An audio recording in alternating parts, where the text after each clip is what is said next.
Hello, my name's Gary, and this is episode 37 of EV Musings, a podcast about electric vehicles and things that are interesting to electric vehicle owners.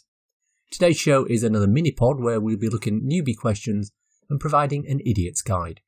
This week, it's the different types of chargers. For those who are interested, Simon is away this week getting in touch with his feminine side.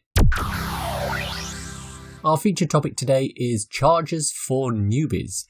Last week we talked about the different cables that you can have that come with your EV, and we mentioned the granny cable and the Type 2, but then we moved on to the cables that stay attached to public chargers, and I promised we'd come back to them this week in a little more detail.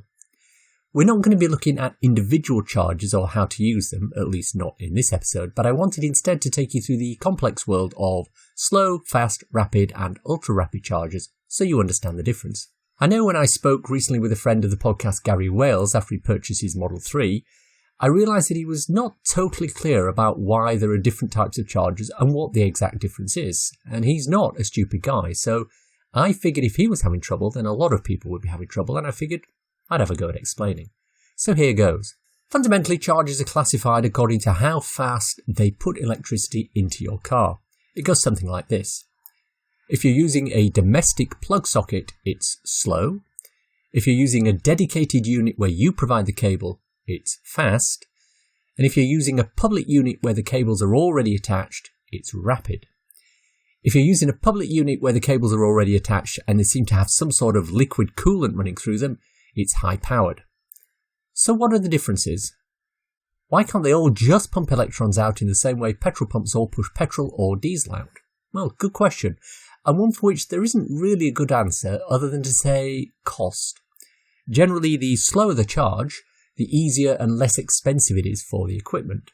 For example, a granny cable plugged into your domestic socket at home is very cheap to set up and install. It literally took me 30 seconds and it came with the car.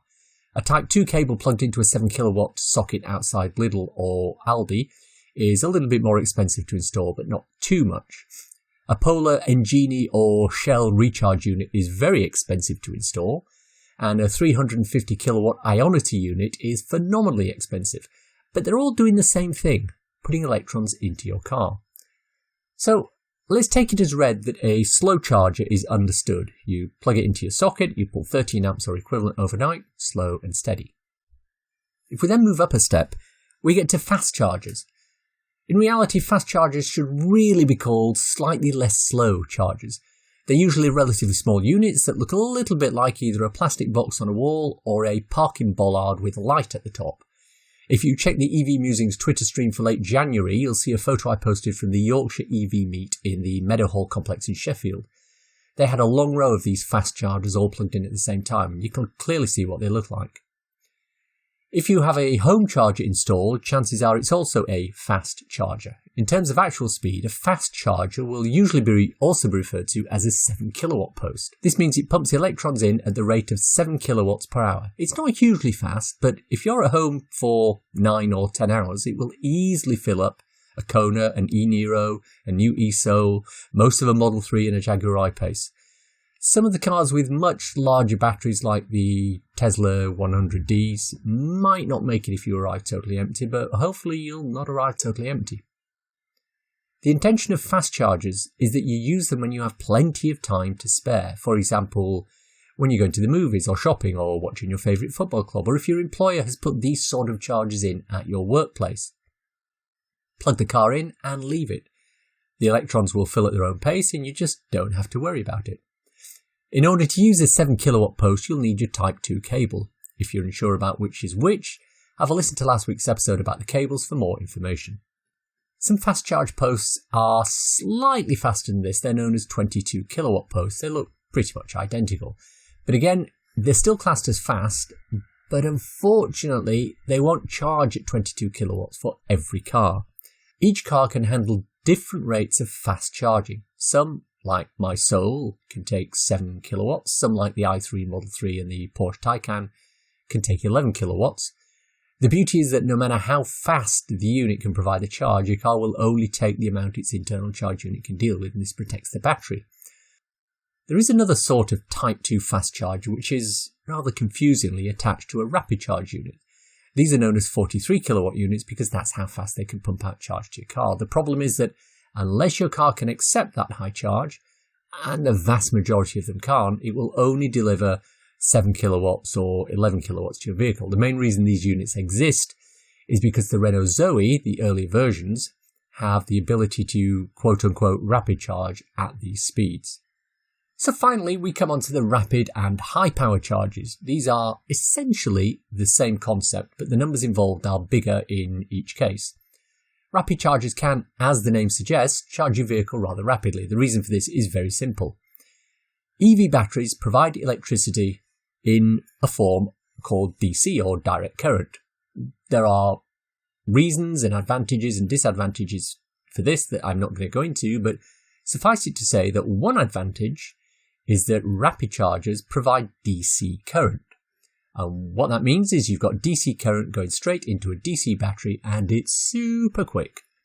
The other chargers we've talked about, the 7 kilowatts and 22 kilowatts, are AC, or alternating current. Again, the reasons why are not important, except to say that to put AC current into a DC battery, the electrons have to go through a translation process of some sort.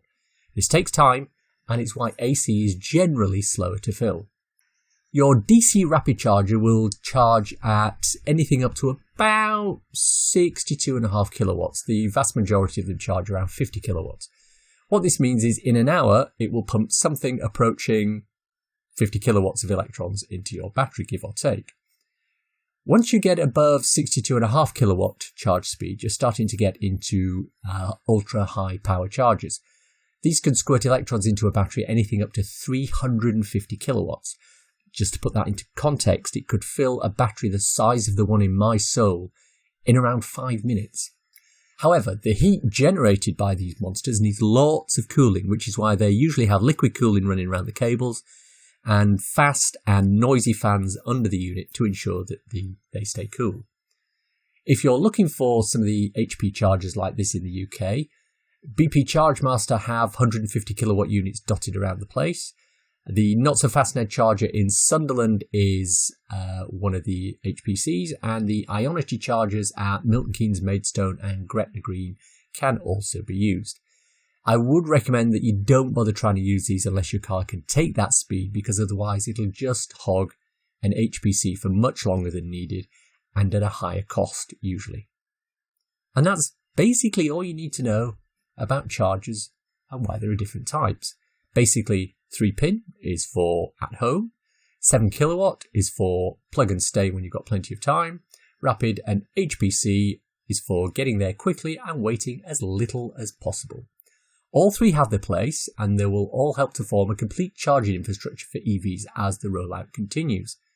As we said in a recent episode, there are now upwards of 18,000 public charge units in the UK with almost 31,000 connectors at nearly 11,000 locations. It's time for a cool EV or renewable thing to share with you listeners. A couple of episodes back, Simon and I discussed last mile deliveries, and we said that companies such as Amazon, UPS and DPD should start to invest in electric vehicles to perform these last mile deliveries, i.e. from a reasonably local depot out to the actual final destinations in homes and businesses. Well, since then, Amazon have announced a huge order for delivery vehicles made by Rivian.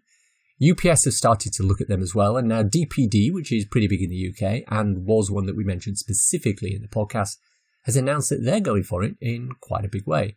They've ordered 300 Nissan ENV200 electric vans for delivery in May, and they've recently augmented this order with another one for 100 MAN ETGE electric 3.5-ton trucks.